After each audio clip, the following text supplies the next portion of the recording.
This is a lesson from chapter 12, section 5 in our book, but it fits very well in this portion of our year. So we're going to talk about direct variation. We're going to learn to identify direct variation and then find out how do I identify a proportional relationship in the form of y equals k times x. Direct variation and constant of proportionality are vocabulary terms.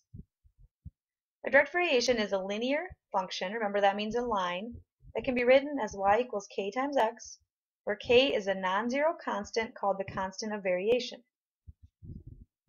The constant of variation is also called the constant of proportionality. Constant just means a number, and it's the number that represents the proportion. Let's start with a table. Determine whether the data set shows direct variation. We have ages in months and lengths in inches. To check to see if it's direct variation, we're looking for a pattern, and the pattern would keep the ratios of the age and the length to be the same for each growth month, or each month of growth. So if we start with 22 and 3, we're comparing the inches to the months, and compare that with 27 and 12. If we cross multiply those, we get two numbers that are not the same. Now we could compare with any sets of numbers in the table. As soon as we find a pair that doesn't work, we know it is not direct variation. To prove it is direct variation, we would need to test all fractions.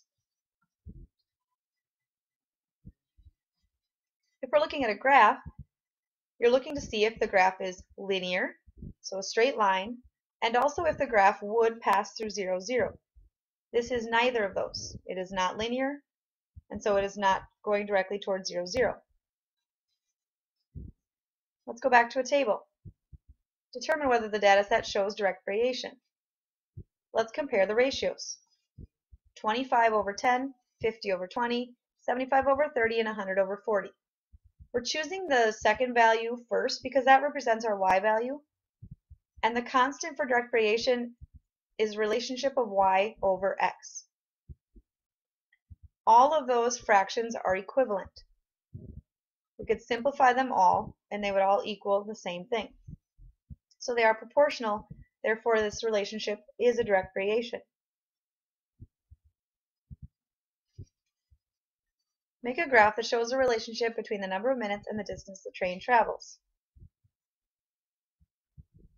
Here's our graph.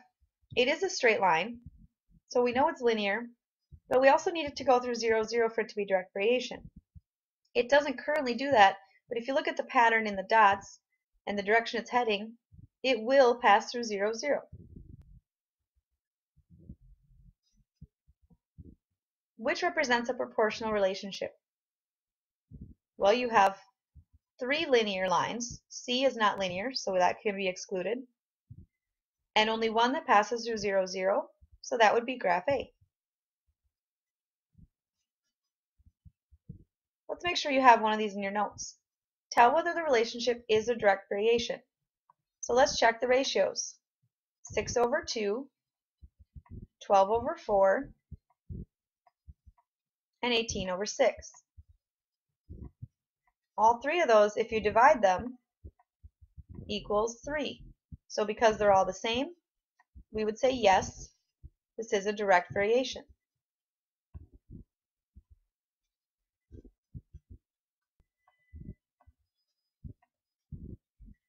Tell whether the relationship is a direct variation. Let's look at the relationship. -2 over 1, 0 over 3, 4 over 7. We can see very easily none of those are equivalent. Also, we see that since it goes through 3, 0, it does not go through 0, 0, so it would not be a direct variation. Let's get the equation into things. Find each equation of direct variation given that y varies directly with x. If you remember from the essential question, we had an equation of y equals k times x. K is our constant, and so k is going to be a number. What we have to do is use the values they give us to figure out what number k is. So we start by plugging into the equation. X is 12 and y is 15. Now it's a one-step equation, so we know that means we divide both sides by 12. Now they've already simplified this for us, which is 5/4. Now that we have k, we substitute it back into the original equation for y equals 5/4 x.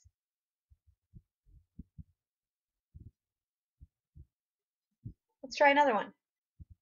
Find the equation of direct variation given that y varies directly with x. Y is 24 when x is 4.